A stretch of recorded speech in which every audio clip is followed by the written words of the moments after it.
વારંવાર નોટિસ બાદ પણ રહીશોએ ખાલી ન કર્યું। એસએમસી અને પોલીસ સ્ટાફના 500થી વધુ કર્મીઓની મદદથી જર્જરિત માન દરવાજા ટેનામેન્ટ ખાલી કરાવાયું। સુરતના રિંગ રોડ વિસ્તારમાં આવેલા માન દરવાજા ટેનામેન્ટ ખૂબ જ જર્જરિત સ્થિતિમાં હતું।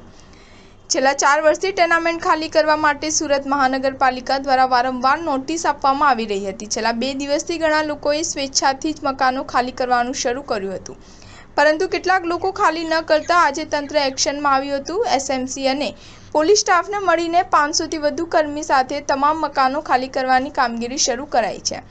સચિનપાલી ગામમાં બિલ્ડિંગ ધરાશાયી થવાની ઘટના બાદ કોર્પોરેશન દ્વારા ખૂબ જ ગંભીરતાથી માન દરવાજા ટેનામેન્ટ ખાલી કરાવવાના પ્રયાસ શરૂ કરવામાં આવ્યા હતા, કારણ કે માન દરવાજા ટેનામેન્ટ ખૂબ જ જર્જરિત સ્થિતિમાં હોવાને કારણે ચોમાસા દરમિયાન ધરાશાયી થયા તો અનેક લોકોના જીવ જાય તેમ હતા।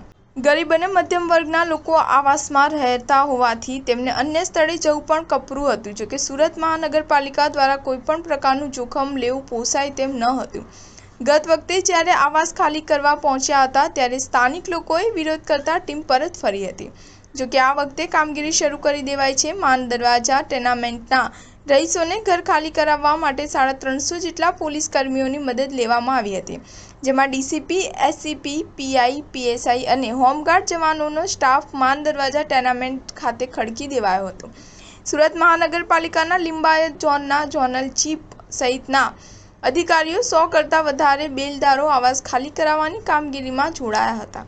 સ્ટાર ન્યૂઝ 7 હંમેશા સચ્ચાઈની સાથે।